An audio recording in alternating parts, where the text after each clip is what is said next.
All right. I hope everyone's doing well. I'm recording this video because I had a minor hiccup during Thursday's lecture in terms of teaching you guys how to set up a dynamic event simulation. And I just want to sort of give you guys a better instructional setup without any obstacles. So I'm recording this, and I hope this will be a lot clearer for you guys to follow along. So again, Module 4, Week 4 is all about dynamic event simulation. Just gonna go through the slides here.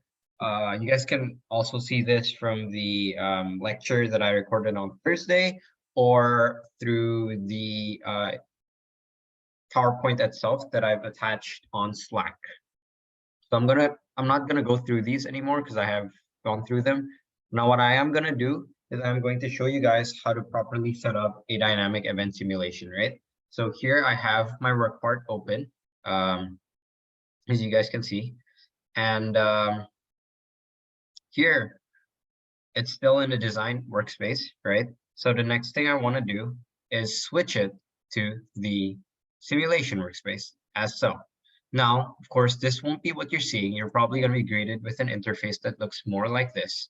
And that's what we're looking for. In this case, again, we're looking at dynamic event simulation. So we want to click on that. Sorry, give me a sec. I just want to make sure that you guys are seeing what I'm seeing.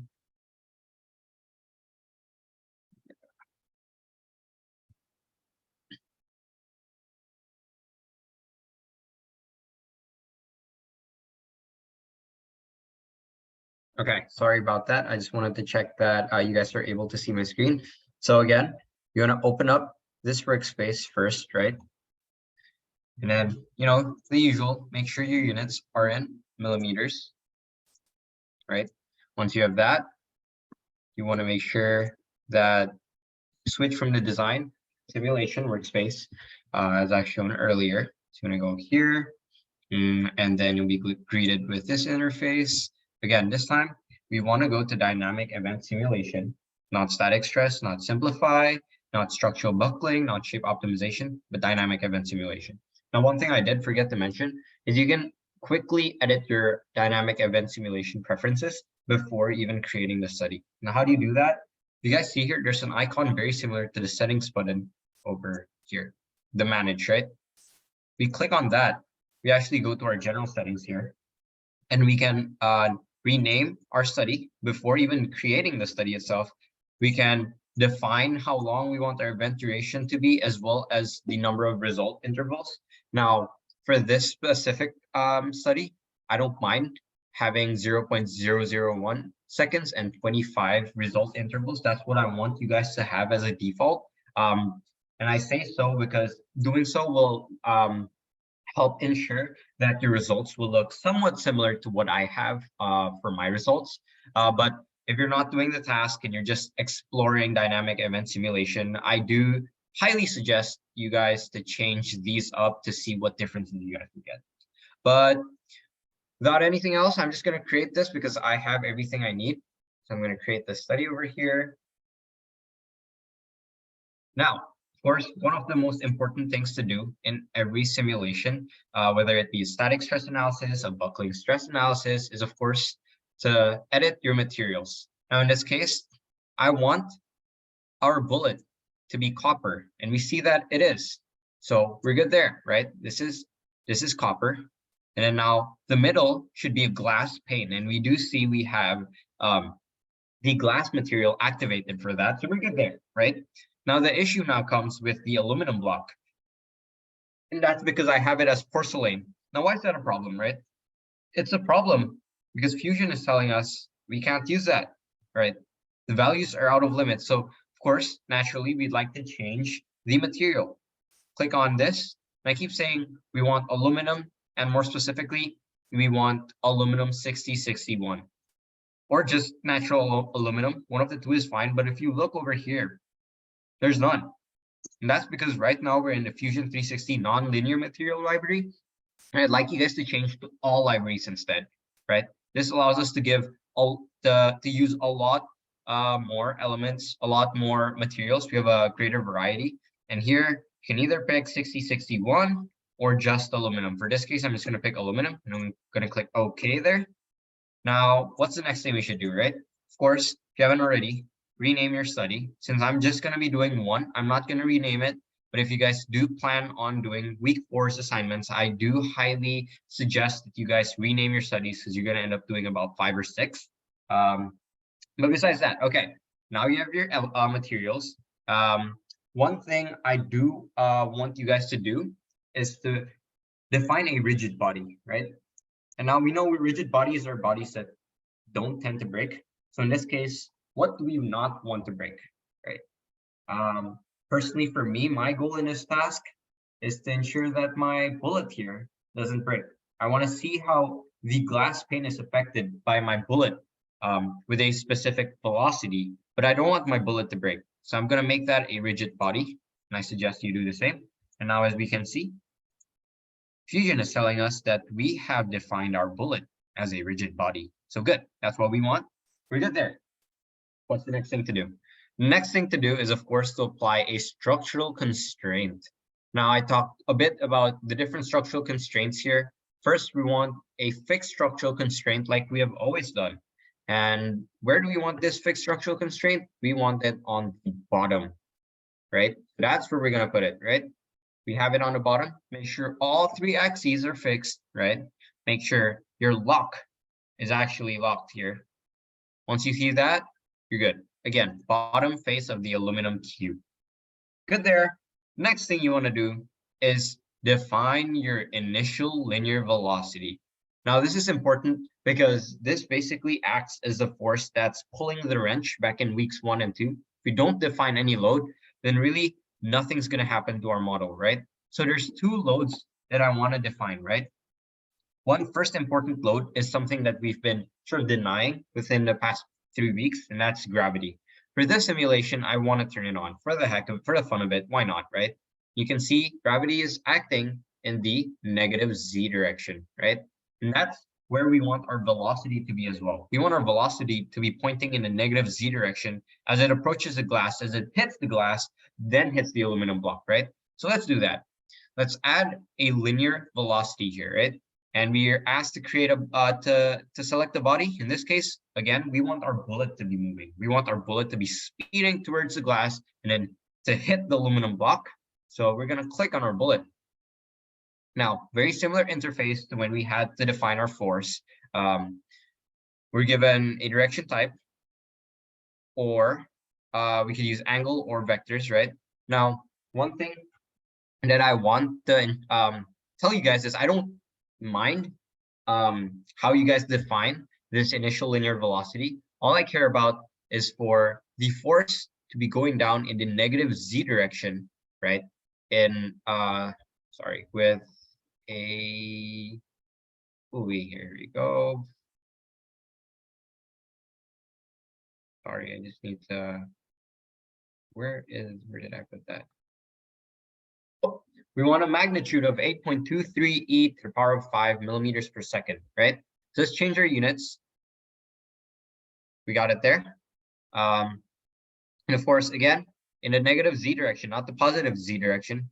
So again, make sure you define this as negative 8.23 e to the power of positive 5, right? Make sure you do it as negative. Now, why do I say that, right? I want to show you guys what happens if I make it positive. Instead of our bullet now shooting towards the glass pane, it'll counteract against the gravity and shoot upwards, which isn't realistic and isn't what we're looking for here. So again, be sure to add that negative, or if you're using the angle, make sure, before you hit OK, make sure your arrows are both pointing downwards. That's how you know you're doing it right. Okay. Now I've set my initial linear velocity. I'm going to click out, and I'm good. Okay. So we're going to follow along these lines now. What do I have next? We have these now called contacts. Now we've never used contacts before back in weeks 1, 2, or 3. Why is that? This is because contacts become especially useful if we're looking at an interaction between 2 or more models, or if we're looking at the destruction of a model and we want to see how the model will stay deformed. But we're only using contacts now, and we know that it's going to deform really badly or in a greater magnitude, right? So in this case, we should expect the bullet to shoot through the glass and the glass should break, right?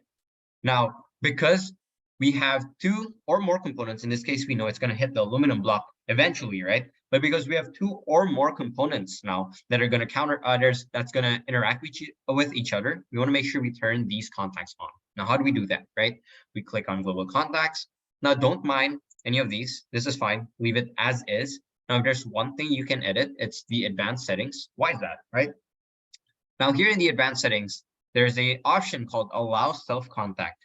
Now, this is basically useful if we know that our model, an individual component of our model, is going to break, and pieces of that model are going to hit the same broken parts of that model. So let's say, for example, if I drop a glass plate, let's say, right? Not like this glass plane over here. Let's say I just drop a plate from thin air down to the floor, right?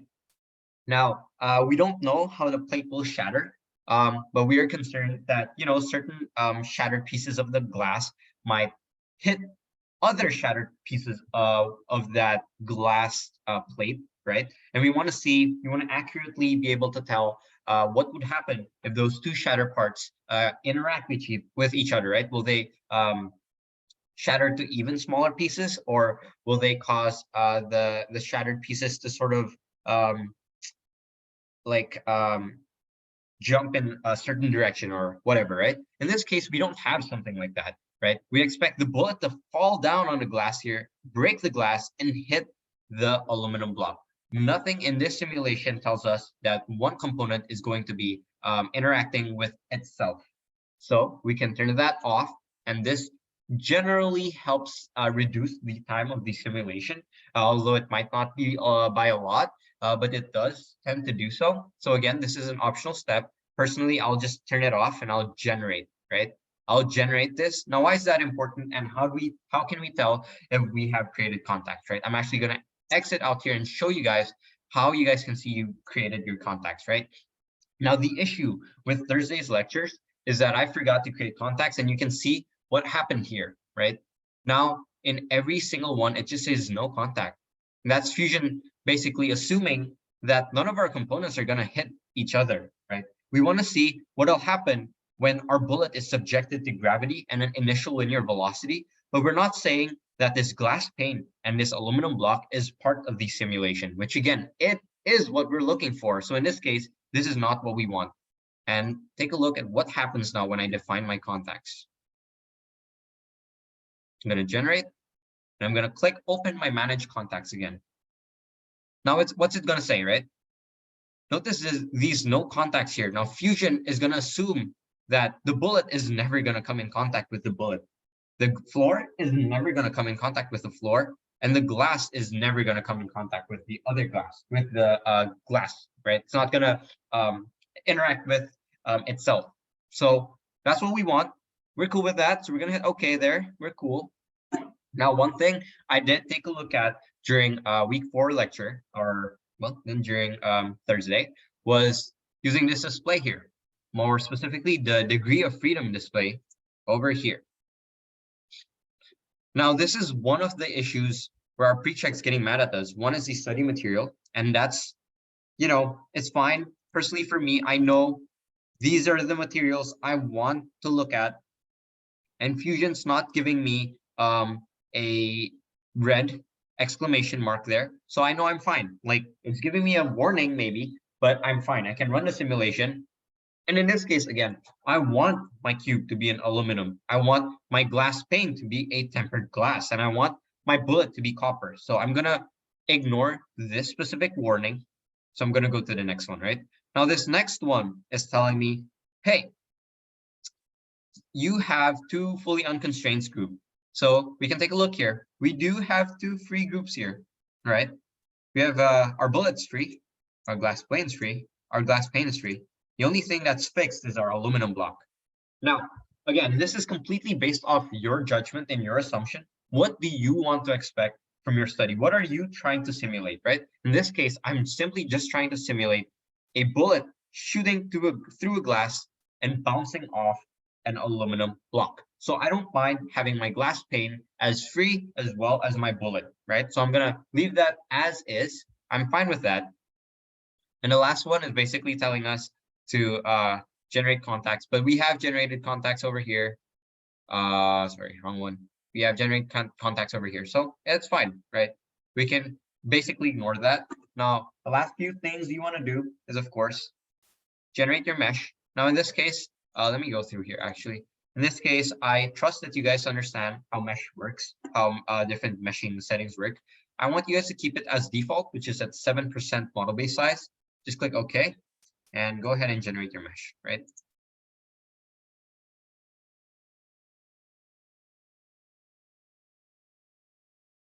Cool. Now, would you be done right now? The answer is no, right? Of course, again, as I said, it completely depends on what you're trying to simulate. But I want to see this glass break, right? So I want to create a criteria for when I would, like a criteria I can tell Fusion, like, hey, once you hit this checkpoint, just delete whatever element is exceeding the criteria I stated to simulate that the material is breaking. So how do we do that, right? How we do that is by going to manage here and by hitting element deletion criteria here. Now, you can take a look at the slides. I sort of talked a little bit about what these 4 different criteria mean. I personally want to go with principal strain. And again, the one I want to see sort of get deleted is our glass pane, right? That seems most likely. That's sort of my primary goal of running the simulation. So again, I'm going to click on this glass pane, and the value here would be the percentage of when I would expect it to fail. Now, what does that mean, right? So for a glass pane with this specific dimensions, right, Fusion will have calculated what the principal strain of this glass pane to be before it breaks. Now, when you're designing something, just like safety factor, you want to make sure that you're safe, right? You're within a safe boundary. So in this case, I want to tell Fusion, if the principal strain ever gets above 1% of what it's supposed to be, just break the part. Just simulate it to break, because quite frankly, I'm trying to design a glass pane maybe that's not supposed to break at all when a bullet is, shot through it, right? Shot at it more so. So again, that's why I put 0.01, or in other words, 1%. I'm gonna hit OK there. And again, we would have to define our mesh after creating our deletion criteria. This is just because back then, right, Fusion doesn't really, before defining our deletion criteria, Fusion's not really taking into account the possibility of our glass pane breaking. By adding this now, we have to tell Fusion, I want you to repair the mesh so that if and only if the glass breaks, the mesh will still be fine. And sort of the mesh that's generated right now is built to assume that the glass might break. Okay, so now that's all. I'm going to go through it again in very brief, but that should help you get through the struggles we went through during Thursday's lecture. And hopefully you guys watch this first before going through Thursday's lectures, because I think it is a lot shorter, and it does go through the steps a lot clearer, right? So again, what you can do is follow along these steps, right? As we've done, we could do that, create a new study. Again, we're not simplifying anything here. We should define what materials we're using, define what rigid bodies we want in our study. Again, whatever constraints we have, define that. For the first 4 simulations, you don't need any other constraints besides the normal structural constraint here, besides fixing the bottom part of your aluminum block. In our last one, we're going to take a look at the multiplier curve here in the prescribed translation. So that's something you guys need to look into. But that is explained a lot clearer in the lecture than setting up this entire study is. So I'm not going to go through that again. And the loads here, again, define your loads. I mean, it's pretty self-explanatory. If you have more than one component, or you expect your one component to interact with itself in the form, make sure you generate your contacts and make sure you're generating it right by checking here in your manage contacts, right? Next thing you want to do, display your degrees of freedom. so you can see sort of what components of your study will move and whether or not that matches with what you expect from your simulation and what you are trying to simulate, right? Once you've done with that, you should be good to go. Of course, there's this manage criteria here. You might want to add element deletion criteria. You might not. That's completely up to you. But once you've done that, you should be good. Because now you're all good to go. Just hit study and view your results. So yeah, thank you so much for listening. Hopefully this is a lot clearer than it was on Thursday. And I hope you guys are doing well. I'll see you guys next week, and good luck on your final projects. Thank you.